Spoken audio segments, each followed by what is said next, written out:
Opa, opa, bom dia pessoal. Estamos aqui em nosso primeiro podcast jurídico e hoje abordaremos o tema do direito administrativo a respeito das licenças para vendedores ambulantes. E eu estou aqui hoje com os meus co-hosts, Utan, Luiz Emanuel e Caio Zaps. Valeu, Elshama.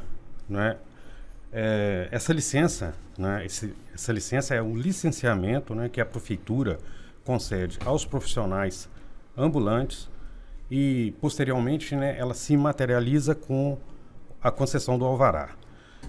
Nós fizemos uma pesquisa de campo em relação aos profissionais, né, ambulantes, e também conversamos com o fiscal da prefeitura e aí temos boas novidades. Sim. Nessa pesquisa de campo, nós fizemos 4 perguntas para os vendedores ambulantes. Primeira pergunta: vocês possuíam alvará de funcionamento? Desses 10 entrevistados, 8 possuía e 2 não. Fizemos também a pergunta se eles eram personificados. Desses 10 também, Luiz, a sua maioria... esclarece aí o que é personificado aí, por favor. Vocês são MEIs, vocês possuíam a sociedade unipessoal ou vocês eram MEIs? Ah, bacana, bacana, isso aí. Sim. Desses 10, 8 eram MEIs, né? Também fizemos uma pergunta se eles eram filiados a alguma associação ou sindicato, né? Eles, não, nessa aí foi padrão, não tem nenhuma associação. E também, como era a postura do fiscal, né? Quando chegava para abordar o vendedor ambulante. Nessa, as respostas foram muito genéricas, né? Falando que foram rigorosas as fiscalizações rigorosas, né? Fiscalização Pegaram pesado. Principalmente nas vésperas de datas comemorativas, né? Isso. Certo. E só uma coisa, importante que eu vi aqui, eu achei até meio estranho, que um dos entrevistados, ele alegou que os fiscais destruíram as mercadorias deles. Isso eu achei bem absurdo, assim, né? Sim. Certo, correto. Nós também iremos debater, né, o outro lado da moeda, que é a posição dos fiscais, né? Porque a gente, como nós trabalhamos, estudamos o direito, nós temos que ouvir as duas partes para fazer um juízo de julgamento. É interessante, Luiz, esse debate seu, porque é o seguinte, seria interessante orientar aos ambulantes, né, aos profissionais, que o MEI, eles correm um risco, né? Essa institucionalização pelo MEI corre um risco de que, se alguém demandar na justiça contra eles, né? O patrimônio pessoal, ele entra, então existe um conflito nisso aí. Seria interessante eles alterarem, né? Essa questão... Interação contratual, exatamente, para... Sociedade unipessoal, bacana. Porque separa, né? Exatamente. Os bens particulares dos bens da empresa. Exatamente. E seria interessante, né, eles trabalharem como associação ou alguém para garantir o direito deles de trabalhar. Sim. São pessoas humildes, eu também fiz a pesquisa de campo e eu percebi que eles são pessoas que estão ali para garantir o seu pão do dia a dia, né? Bem, conversando com o fiscal lá de posturas, né, foi muito bem recebido. E aí é o seguinte... Ele falou que o processamento de licenciamento é muito rápido, né? É feito todo na prefeitura, pelo CAC, que é o Serviço de Atendimento ao Cliente. E essas atividades de baixo risco, praticamente de imediato. A boa notícia é essa. A notícia ruim é que no centro não tem mais, no momento, condições de conceder alvará por causa de questões de espaço.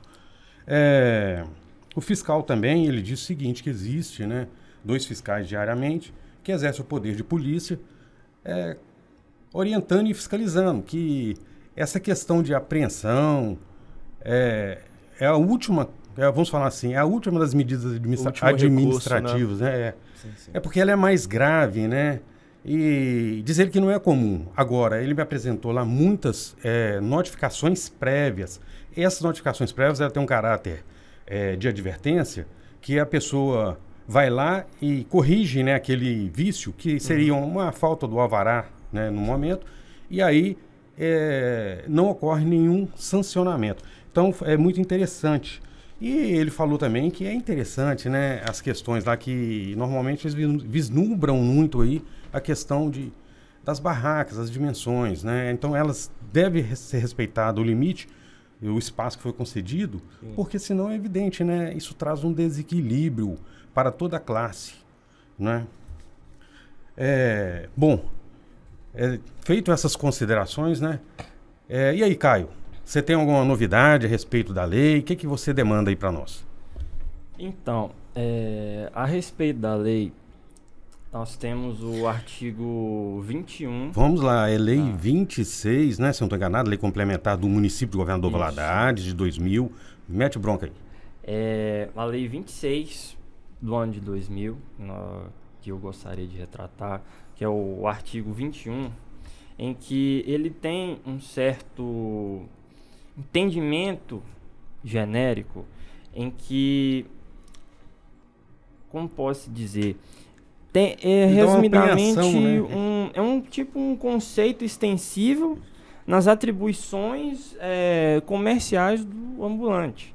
E a gente vê nesse sentido em que fica prejudicado ali o poder de polícia dos fiscais que aplicam ali nos comerciantes. E a gente repara em que, através desse entendimento genérico, fica produzido ali um ato normativo em que impossibilita de especificar a atividade profissional.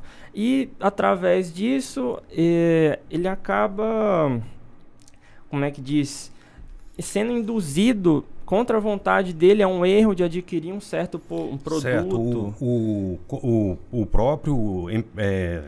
O próprio ambulante, ele pode comprar um produto de origem duvidosa, não é isso? Exatamente. Isso. E ainda a pessoa, o cliente a qual está adquirindo aquele produto, não consegue ter uma garantia de fato daquele produto ali. Então, cara, você pegou pesado numa demanda aí, entendeu? O direito do consumidor, exatamente. O consumidor, ele tem os direitos dele, né? Artigo 6º do CDC, a questão da qualidade, da origem. Isso é muito importante. Sim. Adequar esse sistema. E aí?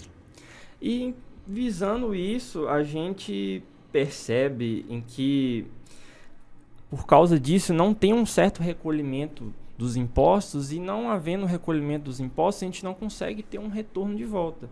Então, a gente conclui que é necessário meio que uma individualização da realização das atividades do profissional ambulante, em que o correto seria que ele pudesse ter mais atividades e não só essa única atividade que está específico no alvará. Correto. Entendi perfeitamente, foi muito bacana a sua explanação. Nesse caso aí, se o poder, né, municipal, através de um regulamento, definir essa especificação para o profissional, ele pode trabalhar com a mercadoria XYZ. Ele, sendo um empresário, né, sócio empreendedor, ele pode adquirir as mercadorias com nota fiscal, recolhe os tributos, ele dá segurança para o consumidor, o município arrecada com os impostos que são devidos, e esses impostos retornam para a sociedade. Isso é muito importante. Então, fica a dica aí, né, para os nossos políticos, né, ficarem atentos com essa demanda e, né, providenciar aí essa regulamentação, seja aí por parte do prefeito ou seja por próprio poder executivo aí. Welshman, alguma coisa para finalizar aí? Pelo que eu vi, eu não me recordo do nosso colega ter comentado, mas eu achei bastante importante um trecho em que ele falou a respeito dos danos que podem acabar causando ao consumidor, mesmo que não há uma relação uma relação do próprio CDC ali. Eu acho importante, só como uma forma de conclusão, deixar claro que o consumidor ambulante, ele é sim responsável pelos ele tem sim suas responsabilidades de acordo com o próprio CDC e ele deve sim tomar cuidado a respeito de todas as suas mercadorias e que ele vai sim, dependendo de ocorrer alguma gravidade, alguma lesão em razão dessas mercadorias, ele vai sim responder de forma judicial. Se acontecer uma lesão ao consumidor, né, ele vai responder sim. Ele responde objetivamente, então é interessante, né, os profissionais terem essa informação de plano. Então eu agradeço a presença de todos, Caio, Utan, Luiz, e até uma próxima, pessoal.